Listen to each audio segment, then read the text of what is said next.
Welcome everyone, my name's Levi from SSW, and today we'll be talking about the Tina customer journey. Now, a big thank you to our team, Camilla, Kiki and Penny, for putting together this awesome presentation. So jumping right in, we're going to be talking about the Tina customer journey. We're going to be talking about the dev experience, a little bit of pain, and then what we propose to fix all these pain points. So jumping in. So this is the Tina homepage. So every customer journey starts on the web page. Now it's a simple web page, but in the same way it is dev heavy or dev focused. You can see here we have an npx command. So what I'm going to do is actually let a dev show you what it's like to trial the product. So I'm going to introduce Mr. Matt Wicks. So I've gone to tina.io. I want to try out this CMS. There's no site to click and try it out, so I'll need to run it locally. Thankfully, there's an npx command here. So similar to create React app, there's a create Tina app, which is pretty cool. I'll copy that command. I'll flick over to my terminal. I'll paste that command in there. That will go pull down some code in terms of to set things up. First question, which package manager? I'll use npm. What's my project name? I'll just stick with the default for now. And then which template do I want to use? I'll use the Tailwind starter. So 3 questions, then it'll run an npm install to download the internet and crap out. Keep going with this, Matt, because it's good to show the pain. Now just pausing here, this took us 3 tries to get this right. So hence why I've said, let's just keep going. Let's show the pain. Jump back in. So I don't know if this actually worked. So I'll go into the directory. I'll try an npm install again. It won't work because some things are out of whack. Would you say this is a you issue or a Tina issue? No, this is a template issue. It is trying to use, it's referenced React 18, but there's a pure dependency on this style JSX component, which wants React 15, 16, or 17, but not 18. So I think they've got some bugs in the startup projects. This is would be caught by an integration test. So that's not a great experience. But what I will do is I'll just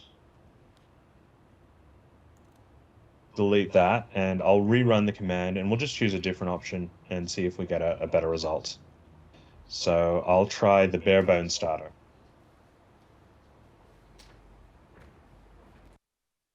So it looks like it's downloading more of the internet.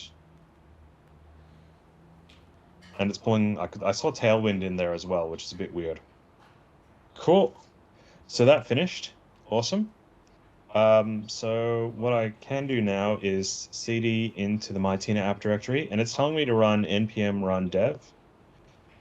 Hopefully that's correct. I'll run that. It's starting the dev server, so I can see that it started a Tina dev server. There's a link to TinaCMS, which is cool. It's also generated an API site, so this is for a GraphQL endpoint. Which is how TinaCMS exposes its data. And then I've got a link to localhost 3000. So I'll go here and I'll just go new tab, localhost 3000. This is very bare bones. So I can see there's a post for Hello World and it's got some content in there that looks just like the data that comes back from GraphQL.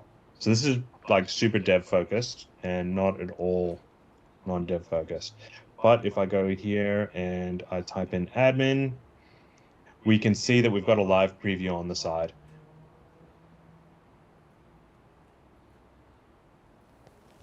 I can hit save, and if I go back to localhost 3000, my changes are there. So I'm able to make changes in TinaCMS, and they're actually being written to the file system as I make changes. All right, thank you very much, Mr. Wicks. So as we saw there, Matt spun up a local trial using this npx command.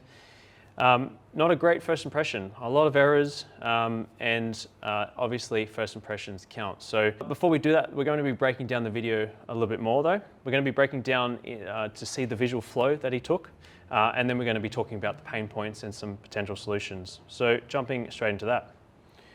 Now, once a user finds Tina, and as I mentioned, it usually is a developer, they would then go and trial the product using an npx command.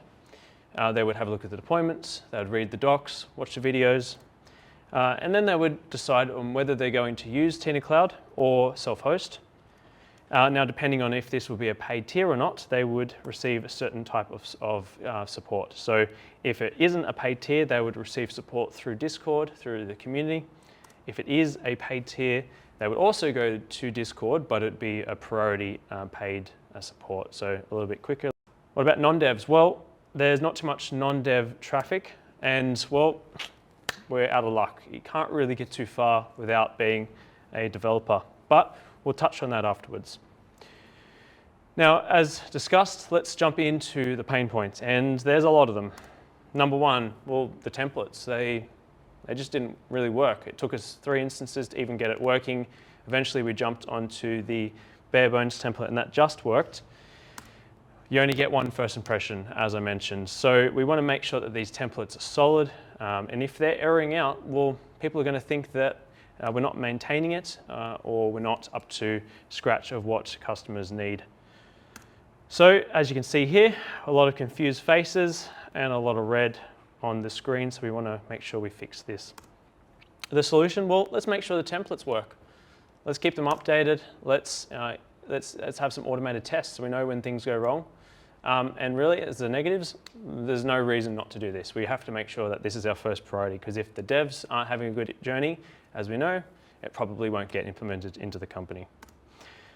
Moving on to pain point number 2. So again, the sample templates, we feel like it was a bit of a missed opportunity to show off the features.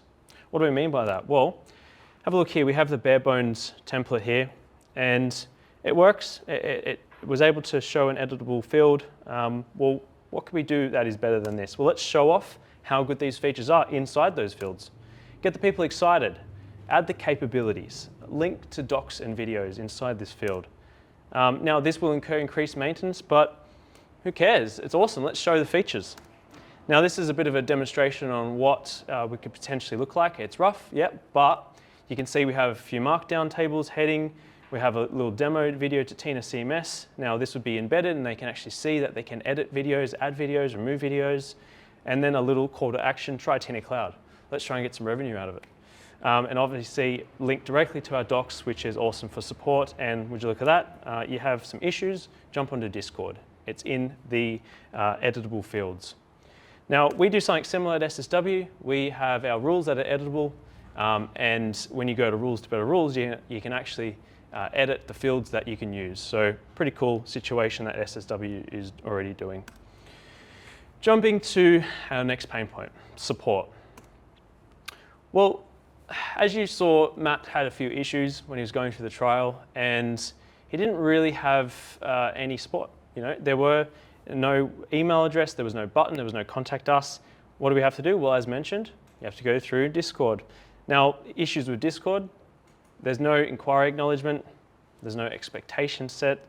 The targets it's a bit of a specific audience on depending who you ask. It's usually for gaming and entertainment, so not that professional, and there's no privacy.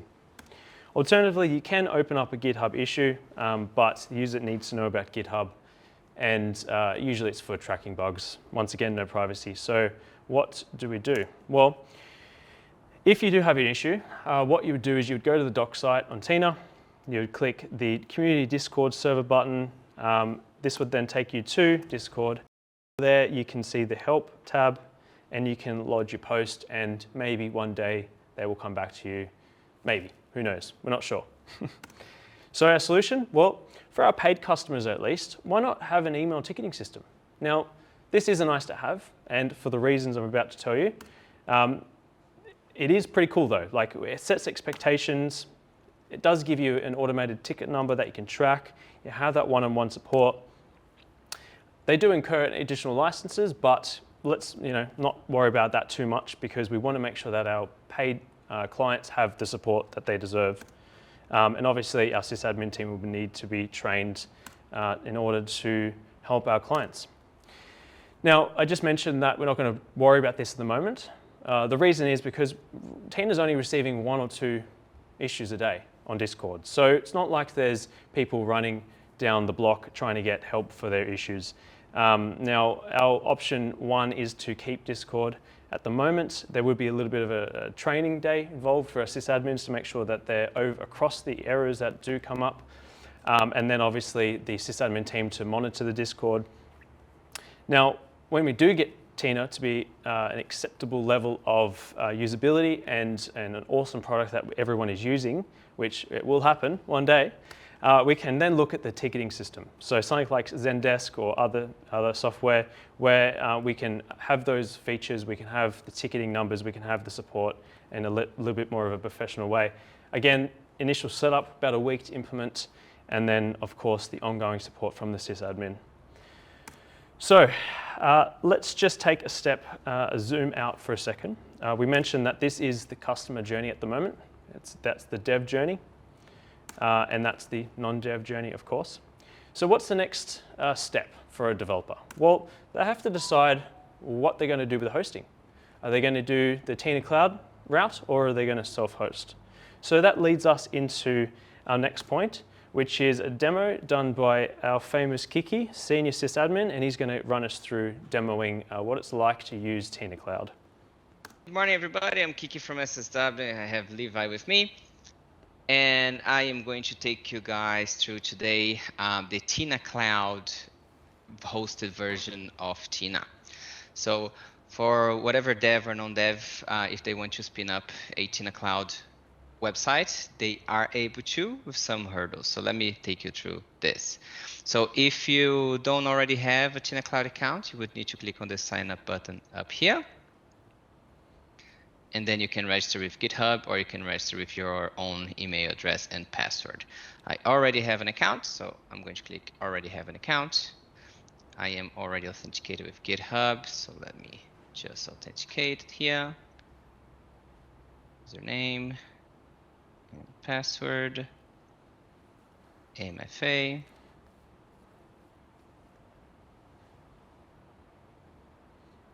Then it logs in and authenticates. All right, we have this nice welcome to TinaCloud. Let's create a project. I'm going to do a starter project. And I'm going to do the bare bones starter just like we did on Matt's video. So now, after I click that, I go to Vercel. And I need to log in with GitHub again. So let's continue with GitHub. I need to be a dev right now to know what I'm doing really, because I can change Git scopes and I can change repository names. I already have a bare bones title, so I'm going to change to 3, and I'm going to hit create. Okay, that's good. That worked. So now I need to add the Tina integration. The following are required for this Tina. So I'm going to click on add. Then I need to log in again with GitHub.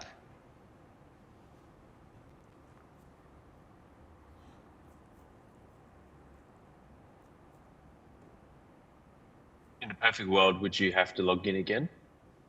Because now it's Tina logging into my GitHub. It's not Vercel anymore. Right. Two different websites. But it is a lot of logins, so it shouldn't really need to do all of these logins. But now, this is the first problem that we have. That we have a workaround, but this is the first problem. So I stay on this login in this complete installation window forever. Right? So I'm just gonna give it 5-10 seconds to actually see if this appears or not. This probably won't, and I'll have to speed this up in post. But what we're going to do is let's close this. And then we can see that we still need to add the integration here in Vercel. Okay. However, we do have a workaround for this. If I go back to TinaCloud right? If I do a little refresh in TinaCloud, and if I go here to projects, I do have my bare bones starter 3 in here. So I can click on project details. It does give me some stuff.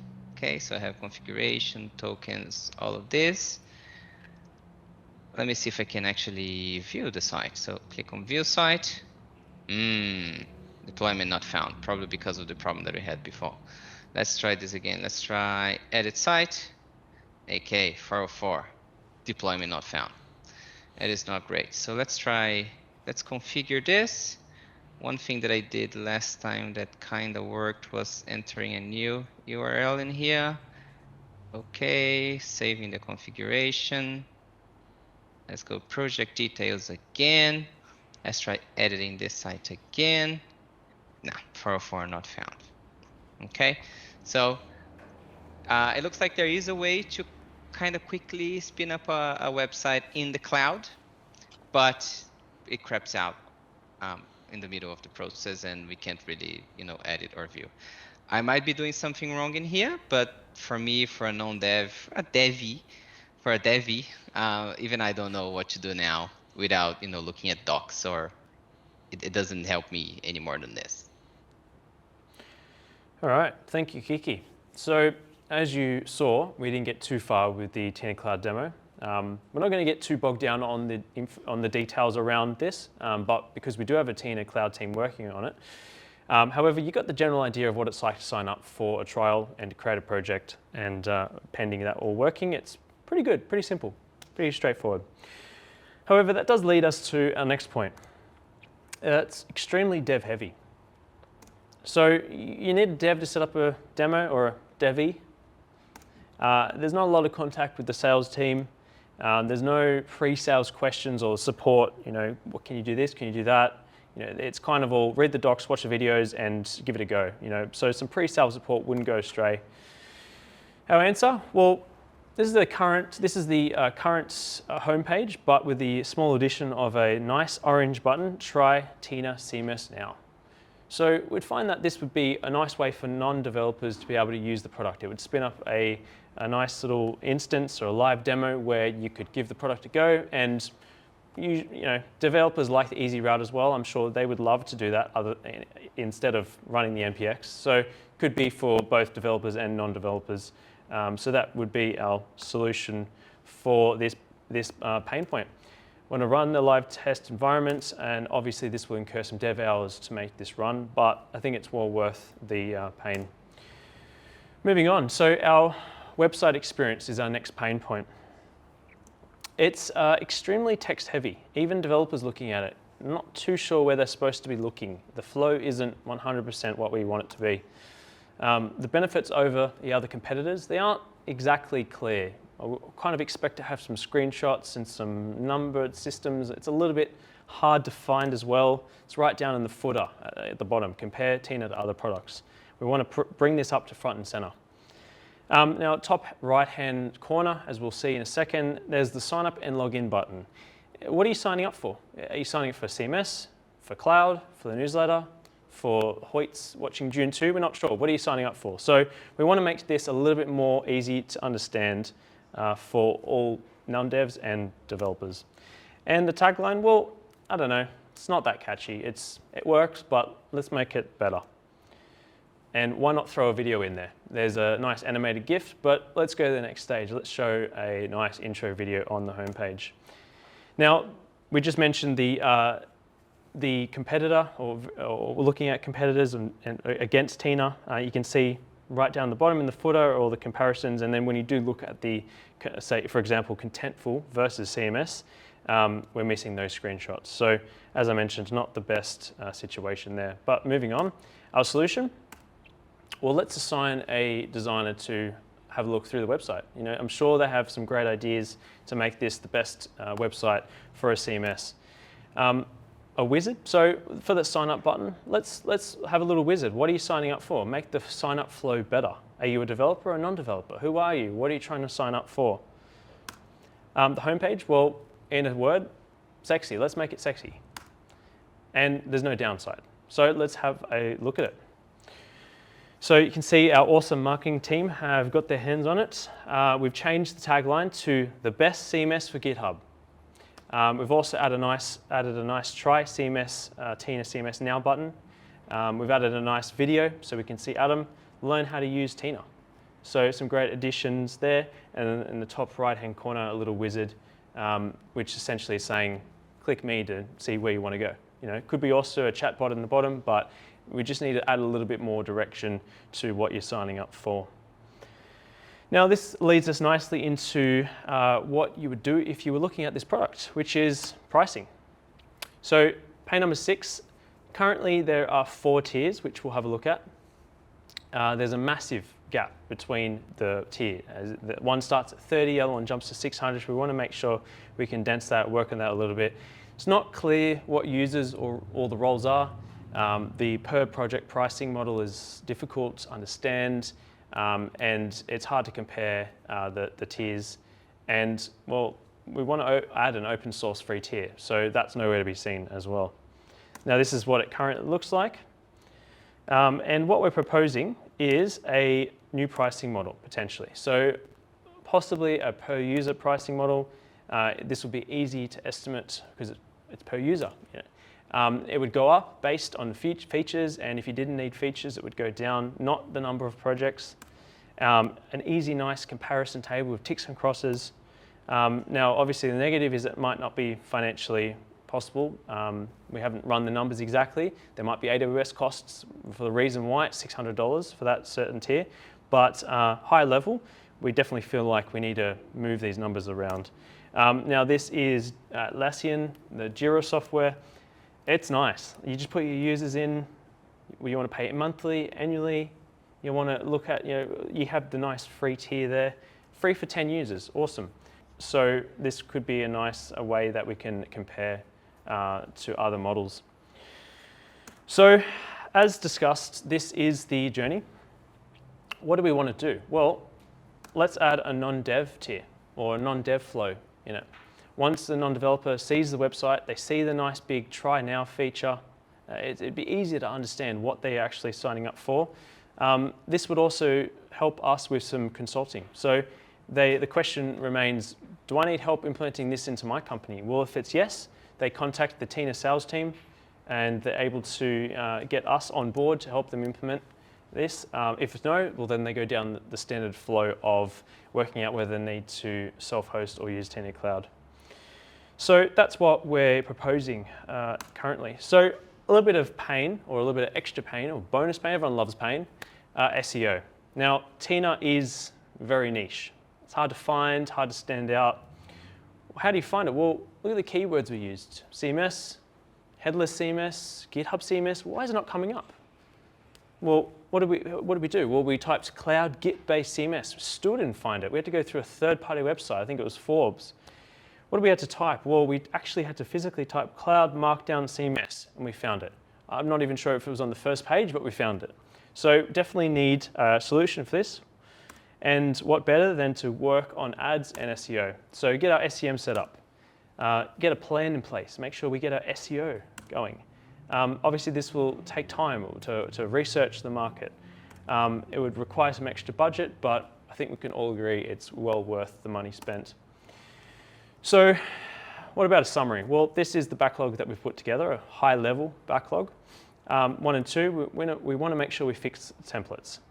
Number 3, well, the try Tina CMS button feels like a no-brainer. Let's get a spec review booked in to work out what this will take to implement. The website, we do need a spec review for a UI UX designer to go through, work out all the pain points properly. But to start off, we really need that homepage made for non-devs and to be a lot more friendly for devs as well. We want to start some ads. Let's get the Tina name out there. And one day when we are successful, we want to make sure we have a good support system in place. So that would be a nice to have. Next steps. Well, let's buy Tina. That's kind of a prerequisite. Let's implement this awesome backlog. Let's have then the best GitHub CMS in the market, and then let's profit. Thank you.